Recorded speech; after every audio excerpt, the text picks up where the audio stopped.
Hello everyone, welcome back. तो आपकी जो जोसा काउंसलिंग है, पूरी जोसा काउंसलिंग खत्म हो चुकी है। राउंड 6 आपका ओवर हो चुका है। तो so what to do next if no seat has been allotted to you in whole JoSAA counselling.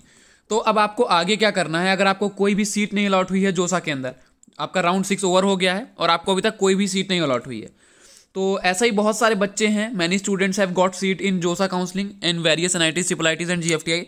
बहुत सारे बच्चों को एनआईटी, ट्रिपल आईटी और जीएफटीआई में सीट मिली भी हुई है।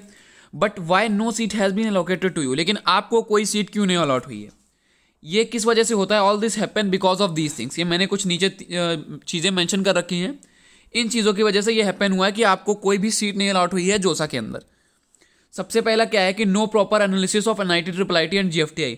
आपने पूरा कोई भी एनालिसिस नहीं किया एनआईटी, ट्रिपल आईटी, जीएफटीआई का कि आपको कौन सी रैंक पे कौन कौन सा कॉलेज मिल रहा है। आपकी जो भी रैंक आई है, आपकी जो भी कैटेगरी रैंक आई है, उसके अकॉर्डिंग आपको कौन कौन से एनआईटी, ट्रिपल आईटी और जीएफटीआई मिल रहे हैं। तो आपको जब ये सारी चीज़ें पता नहीं थी तो आपने क्या किया कि उसमें इनकरेक्ट चॉइस फिलिंग कर दी पूरी जोसा काउंसलिंग के अंदर। तो आपकी जो आपने फर्स्ट राउंड में चॉइस फिलिंग करी थी वो आपकी राउंड 6 तक चली है पूरी। तो आपने जब पूरी इनकरेक्ट चॉइस फिलिंग कर दी थी तो आपको कोई भी चांस नहीं था कि जोसा के अंदर कोई सीट अलॉट हो जाए। एंड इसके बाद आपका विदाउट अंडरस्टैंडिंग जोसा एल्गोरिदम, किसी को जोसा एल्गोरिदम नहीं पता था, लेकिन बच्चों ने जो है खुद काउंसलिंग की या फिर पेरेंट्स ने काउंसलिंग की, जबकि उनको जोसा काउंसलिंग एल्गोरिदम के बारे में कोई भी नॉलेज नहीं थी। तो इसका भी पता होना बहुत ज़रूरी है। एंड इसके बाद आपका without understanding college and branch scrolling. आपको कॉलेज और ब्रांच स्क्रॉलिंग भी ज़रूर से ज़रूर पता होनी चाहिए कि किस तरीके से आपका कॉलेज स्क्रॉल करता है, किस तरीके से आपकी ब्रांच स्क्रॉलिंग होती है। उसी के अकॉर्डिंग आपको जो हम चॉइस फिलिंग करते हैं उसको ऑर्डरिंग दी जाती है। तो अगर आपको ये सब चीज़ें आपने नहीं की हैं तो इसी वजह से आपको जो है सीट नहीं अलॉट हुई है जोसा के अंदर। तो यहाँ पे कुछ लाइव मिस्टेक्स हैं जो स्टूडेंट्स और पेरेंट्स ने की हैं, मैं आपको दिखा देता हूँ।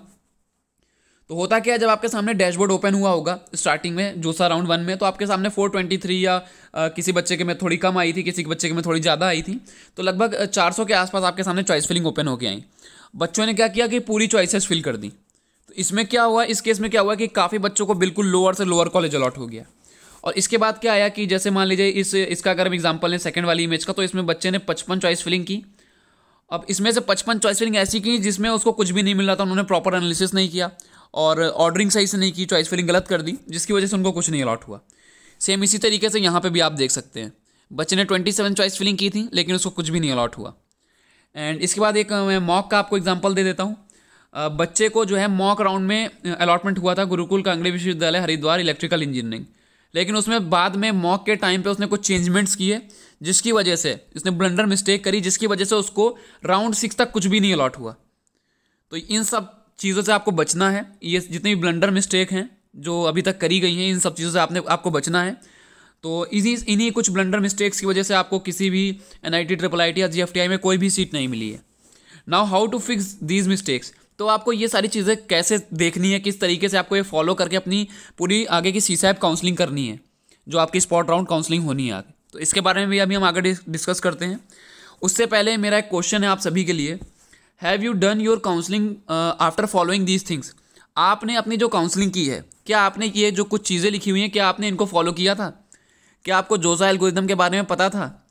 According to student seat matrix, क्या आपने जो है कॉलेज की सीट मैट्रिक्स देखी थी? सब कैटेगरी सीट एलोकेशन के बारे में क्या आपको पता था? होम स्टेट सीट एलोकेशन के बारे में आपने ध्यान दिया था? उसके अकॉर्डिंग क्या आपने अपनी पूरी चॉइस फिलिंग की थी? And college possibility ordered choice filling, आपको कौन कौन सी कॉलेज पॉसिबिलिटी बन रही थी उसके हिसाब से क्या आपने ऑर्डर्ड चॉइस फिलिंग की थी या ऑर्डर्ड ब्रांच फिलिंग आपने सही से की थी? तो अगर if not, that's why no seat has been allotted to you. अगर आप में इसमें से कोई भी आपका आंसर नो है तो आपको डेफिनेटली यहाँ पे कोई सीट नहीं अलॉट हुई है, और यही रीजंस हैं कि आपको सीट नहीं अलॉट हुई है। तो इन सभी चीज़ों पे आपको ध्यान देना है। अब आगे जो आप अपनी सीसैप काउंसलिंग करेंगे, जिसको स्पॉट राउंड काउंसलिंग बोलते हैं, वो आपका सिर्फ लास्ट ऑप्शन बचा हुआ है, जिसमें आपको एनआईटी, ट्रिपल आईटी और जीएफटीआई में एडमिशन मिलता है।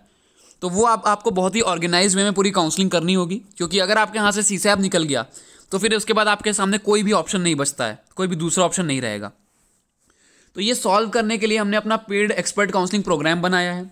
ऑल दिस प्रोसेस जो मैंने अभी आपको पीछे सारा प्रोसेस बताया, JoSAA counselling algorithm according to student seat matrix, सब category seat allocation, home state seat allocation, college possibility, ordered choice filling and ordered branch filling, ये आपका सारा प्रोसेस एक्सपर्ट्स के द्वारा किया जाता है, जिन्होंने अभी थाउजेंड्स ऑफ जोसा counselling and thousands of spot round counselling या सीसैप काउंसलिंग कर रखी है।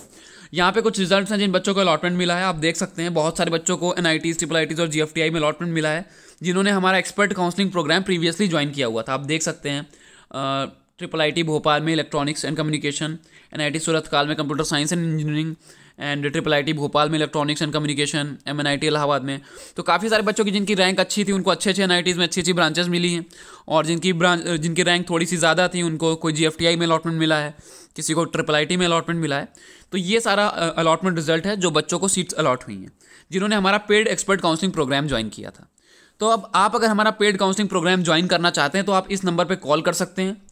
एंड इसका जो हमारा फीस है एक्सपर्ट काउंसलिंग प्रोग्राम का, मैं आपको बता देता हूँ, यहाँ पे पूरा क्लियरली मेंशन्ड है, 2499 2500 रुपीज़ ओनली हमने इसका चार्ज रखा है, which is even 1% of your college और कोचिंग फीस, जो कि आपका लगभग 1% है। आप जो आगे कॉलेज में फीस देंगे, आपने कोई कोचिंग की होगी, लगभग उसका 1% है।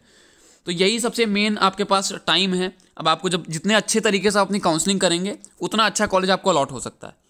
तो अगर आप paid expert counselling programme join करना चाहते हैं तो आप 2499 में ज्वाइन कर सकते हैं। अगर ज्वाइन करना चाहते हैं तो आप इस नंबर पर अभी कॉल कर सकते हैं। So the choice is your, I am living it on you, but I can ensure that after joining this programme you will realise that this was one of the best decision you have ever taken. So one more time, do your counselling very wisely. आपको जो अपनी counselling करनी है बहुत ही organise way में और wisely करनी है, तभी जाके आपको किसी NIT IIIT या GFTI में सीट मिल सकती है। और ये कुछ 2019 के भी मैंने यहाँ पे अलॉटमेंट लेटर्स डाल दिए हैं, जिन्होंने हमारा 2019 में एक्सपर्ट काउंसलिंग प्रोग्राम ज्वाइन किया था, उनको भी अच्छे NITs IIITs और GFTIs में CSAP के अंदर, ये आप देख सकते हैं central seat allocation board, CSAP में उनको सीट्स अलॉट हुई हैं। तो ये था हमारा पूरा वीडियो। तो इसमें मैंने आपको पूरा एक्सप्लेन कर दिया है कि अगर आपको जोसा के अंदर कोई भी सीट नहीं मिली है अब तक, तो आप किस तरीके से अपना एक्सपर्ट काउंसलिंग प्रोग्राम ज्वाइन करके अपनी काउंसलिंग ऑर्गेनाइज वे में करके एक अच्छे NIT IIIT या GFTI तक पहुंच सकते हैं, जो आपकी रैंक पे पॉसिबल हो रहा होगा। So thanks for watching this video. अगर वीडियो अच्छा लगा हो तो वीडियो को लाइक कर दीजिएगा और चैनल को सब्सक्राइब करना बिल्कुल भी ना भूलें।